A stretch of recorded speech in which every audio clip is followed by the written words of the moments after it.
yung sign na yun, yung sa likod doon, ako nag-invento niya noong araw, LTO, kasi si LTO, puro mga emission lang gusto nila. I look forward to it. Ayaw po sa inyong bumoto kasi you are identified to the Dutertes.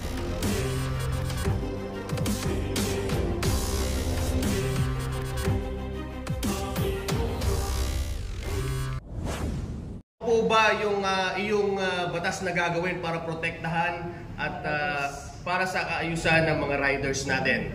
Yung doble plaka no, doble plaka sa harap, sa likod. Nabago na po natin yan. Inalis na yung plaka sa harap, sa likod na lang. Katulong ko dito si Senator JB. Ito po ay sinabit sa Malacanang April 10. Enrollment. Ibig sabihin, under the Constitution hanggang May 9, hindi ko na batas na yan. So, kung napirman yan, isa na lamang po yung plaka sa likod. Nakatulong po yan. But I look forward to the LTO, kasi si LTO, puro mga emission lang gusto nila. I look forward to LTO having their own, managing their own riding schools. So bago mag-issue muna ng lisensya, wala ka sa, lalo yung first time lang na nagmumotor, dapat siguro may 2 days na para yung banking, yung pag-i-start, pagpapatakbo pag naulan sa gabi, lalo yung kababaihan. Malaking porsyento ng aksidente natin, kahit puntahan niya yung orthopedic hospital tuwing umaga, madaling araw, dahil sa motor. Hindi dahil sa defective yung motor, kung hindi pa masyadong sanay yung ating mga bikers. So sana, ang LTO, either amend the law, or the LTO initiates amending their own regulations, mag-organize sila, mag-manage sila ng mga riding schools in coordination with Honda, Yamaha, para sa gano'n walang korupsyon, walang issue lang ng ng papel, okay ka na. Dapat kasali rin sila Honda, yung mga motorcycle dealers, para sa gano'n bago mabigyan ng lisensya, talaga marunong mag-motor. Kasi minsan, may 10,000 ka, 8,000, may motor ka na eh. Hindi ka naman pala marunong mag-motor. Kung nakadaan ka sa hubs, hindi mo nakakita yung host, lumuntag ka na. Tapos malakas pa ang loob, ayaw kang sisihin, kaya kasi yung anak atin sa eskwelahan. Diba? So, aralyan din. There has got to be discipline ng mga riders. Minsan, huwag magmamalayan na nakailo, lalo sa kabataan. Siguraduhin tama yung helmet. May mga TTI, ano naman yan eh. ICC. ICC. Standard yung dapat protektado yung pana. So, ang safety is everyone's concern. Pero si LTO dapat tumulong din. Hindi mo nakikita ko sa on the side of safety. Si 4-wheel vehicle naman, dapat igalang naman si 2-wheel vehicle. Dalawang gulong na kayo, wala pang dingding yan at saka pintuan. Kung tabihan nila ng side mirror, parang ano, di ba? Masasagit talaga. So, yung galangan sa kalye, alam niyo ba, yung sign na yun, yung sa likod doon, ako nag-invento niya noong araw. Yung pang-ibang Metropolitan Manila Development. MMDA. Ako yung nag-invento ng pangalan na marangal, matapat, disiplinado ako. The word discipline. Disiplinado ako. Very precious and hard to achieve. Ako yung nag-design ng logo niya. Nasa labas tayo. Years. Oh, yes. MMDA. Yes. Ako nag-design po niya. Ako po nag-design ng motorcycle lane sa Commonwealth Avenue. Yung blue dots. Ito po yung honesty aside. Nakalimutan na ng ating mga vloggers. Sentol, yung benepisyo at dagdag na benepisyo para sa mga uprider itong pinapasang batas. Mahaba-haba naman yan. Kasi si fast food chain, hindi na papayag na gawin lahat na empleyado nila. Si online delivery, di ba pahing nag-empleyado.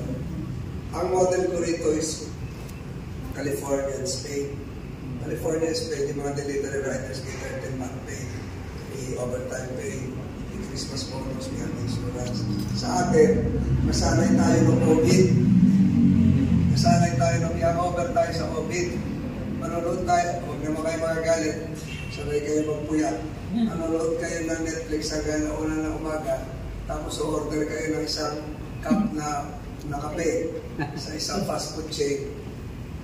Magdi-deliver, alauna ng umaga, mula, inahabol na kaso. Ibigay sa inyo para makapalot pa kayo. Masanay tayo doon eh. But we have to respect what they're doing. Wala pong sweldo yung mga yun. Wala pong pagkakaiba kung isang kapambigasan sakay sa motor nila o isang tasang kape lang. Wala pong sila sweldo. Commission lang sila. Mababan naman ang pahuyan. We call that the gig economy law. Sana marating natin ang mas na gano'n. Senator Tol, magandang hapon po. Last question na po siguro to, no? Napakahalaga po ngayon kasi sa botang mangyayari sa eleksyon, yung tamang impormasyon tungkol sa mga kandidato. Nakakalungkot po na isipin na marami sa kababayan natin maaaring boboto base sa mga narinig pa nilang fake news. Ano po ba ang number 1 na fake news about Senator Tolentino at ano po ang factual news tungkol doon? Yung tawag-tawag nila na yung malibing. Ano po, wala na sa word ng tawag ng Gen Z yung malibing. Ano po, paano nag-a-hype yun tuwing may survey period? May survey yung malibing. Ano na nangyari talaga na? When I asked to, when I kinausap ko si Robert Padilla, sabi ko, alis na ako sa PTP, pakasamahan niyo ako kay Digong. Papaalam na ako in fairness to all. Ang reason ko ganito, alam din ito ni Biblia. I want to leave because I am not comfortable with the party in dealing with the China issue to treat it in a bilateral manner. Dalawa lang sa Philippines, China. Ang sinasabi ko po, ang dapat kausap natin yung 185 countries na pumirma. Ang nag-lead po noon sa UNCLOS Convention, pinadala ni Pangulong Ferdinand Marcos Sr. si Senator Arturo Tolentino. Siya po ang nag-invento ng katagang archipelagic sea lane, archipelagic doctrine. So ang kausap natin is 185 countries. Not one country alone. We have to deal with Japan, Korea, United States, we have to deal with Australia, Brunei, Darussalam, lahat. China lang ang kausap. Sabi ko parang mali. So dahil po doon, on the basis of that principle, policy difference, I resigned. Pinag-resign din po ako ni Senator Robin. Sabi ko, di alis ako. Yung po na dahilan nun. Ang dahilan po nun, mas gusto ko po mas mataas ang respeto ng Pilipinas, ng Pilipino, sa mata ng 184 countries kaysa po sa isa. Mas gusto ko po noon kampihan lagi ang karapatan at interes ng bansang Pilipinas. What is good for the Philippines, what is good for the Filipino nation is likewise what I should pursue. So because of that reason, I resigned. Kaya yung mga hindi nakakaintindi, iniwan mo kung hindi po totoo yun. Kaya na Senator Padilla. That's probably the reason why he's also endorsing me. Pero yun dahilan kasi hindi ko kayang harapin ang usaping West Philippine Sea na matagal kong pinaglalaban na naging senador ako na ang kausap lang ay isang bansa. You have to deal with Singapore kasi yun din ang dinataanan ng barko papunta sa Singapore. To deal with South Korea and the rest of the world. Look at what is happening right now. The European Union is supporting us. The United States is supporting us. Even other African countries are supporting us. Japan is supporting us. E kung isa lang yung kausap natin, mali. The International Law of the Sea Convention is a treaty involving 185 countries. It is not a bilateral treaty between the Philippines and China alone. So we have to deal with the matter in a more cohesive, universal manner. That's the reason why I resigned. And that is what I feel is for the good of the Filipino people.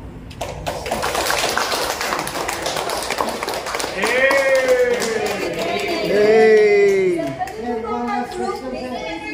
One last question. Last message lang. Message na message. Maganda yung t-shirt ko ah. Pinagmamalaki. Kaya, bakit yung iba walang ganyan? Meron, sir. Meron din? Meron namin sila. Pinagmamalaki namin ngayon, sir. Yung WPS. Opo, meron po kami. Sumali rin kayo dun sa mga ibang endeavor, yung gaya ng mga Fun run, sir. fun run. Yes. Andun kami, sir. Supportahan niyo yung ROTC Games ko. Tuwing nagsasalita ako tungkol sa ROTC, napabash pa ako. Kaya yung ROTC hindi mapasa-pasa kahit ginawa niya ni Presidente na priority measure. Dahil ayaw talaga ng China yung mapasa. Ayaw nilang maging handa yung kabataan natin. Ayaw nila na yung kabataan natin ay mahalin ng masilid. Wala nang tanong, okay na. Sabi ng last, kanina pa. Irani ako sa Imos. Dito po, galing pa po Bicol, magkababahan. Diyos maray na hapon, ragot ka. Yes po. Alam niyo po sir, bilang Marcos Loyalist and PBBM supporter, meron lang po akong tanong, ibang paksa po ito. Sige. Kung ma-elect ko kayo bilang senador ulit, ano po ang posisyon mo sa impeachment trial ni Sara Duterte? Kasi po, marami pong mga loyalista at PBBM supporter ang ayaw po sa inyong bumoto. Kasi you are identified to the Dutertes. Sasagot ko lang, hindi mo narinig yung sagot ko. Yun Ayaw yun. ka ba naman eh? Yung impeachment will be approached in a manner befitting a lawyer. Siguro kung ano yung alam niyo, ang unang turo sa amin sa abogasya ay never discuss a case. Never discuss the merits of a foreign country. Lalo kung judge ka. Hindi po ako abogado rin, judge ako. So, tingnan niyo na lang po siguro kung papaano dyan kikilos si Senator Tolentino. It will be based on the facts, the evidence, and the law. Nagbigay na ako opinion. Katulad ni Patoy La Rosa. Malagay ko, hindi sila nag-law.